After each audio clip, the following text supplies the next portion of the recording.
Great peace, great peace, great peace, great peace. Now, I want to talk about sitting outside. Sitting outside, when you have the chance to sit outside, when you have the chance to sit outside and ground yourself, you have a chance to get back into nature. You have a chance to get fresh air, breathe better. You don't want to miss the opportunity. You don't want to miss the opportunity. Some of us, like, we have routines where, like, we're on a schedule. We got to take the kids here. You know, we got to arrive for work early. I never wanted to be in that type of system of living, where your whole thing is to get the children, that you as a man had, right? To get your children to where they have to graduate and do this and go off to the Army, go off to the Marines, go off to the Navy. They got to do this, they got to do that, and they're doing that, right? So they're doing their best to do what they have to do. Then they pick up the routine and doing what you were doing for them. And like the reason we're in this rat race is because we have a fear in the back of our mind that if we don't take our children to school, the police is going to come.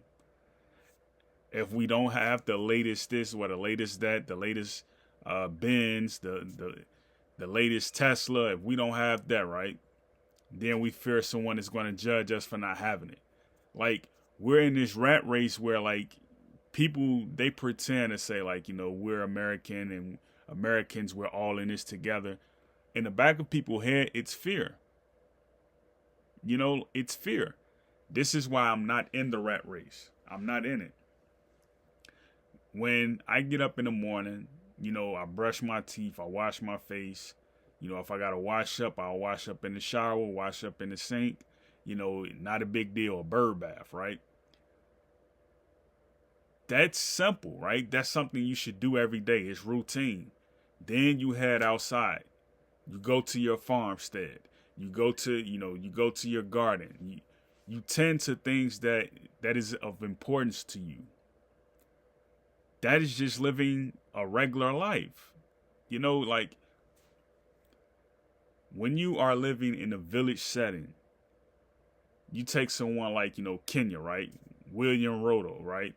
He's on the side of the people. He understands that the people have a way of operating and they have to have this certain life. That's not in America. So when something doesn't go right and doesn't go wrong, it's a problem. You take William Ruto, for example, right? He does this every day. He probably doesn't even get sleep. I'll be on Twitter just looking at, all the timelines because I like African algorithms. I don't like American algorithms. It makes me mad when I see that stuff. So when I see African algorithms, like I'm seeing him stream and stuff like that, speaking at a banquet, I'm sitting there, I'm listening to him. And it's like he's preparing for these banquets every single day where he has to speak before his constituent, his people. And the people there, they're clapping him on.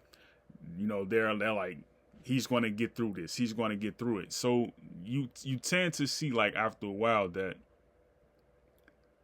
this stuff is easy. It's easy when you love it. It's easy when you love it. You're in the yard, your feet are grounded to the ground. You don't have shoes on. You love it by then. You love it. So when we're talking about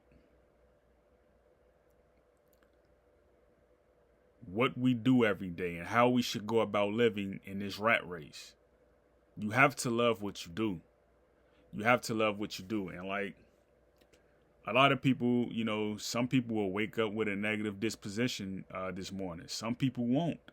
And the people who won't will be affected negatively by the people who woke up with a negative disposition. You may be sitting next to them on a public bus, public transportation. You may see them when you're driving in traffic. You don't want planets colliding. You don't want that. So you have to be careful about, who you see. Great peace, Yakoki.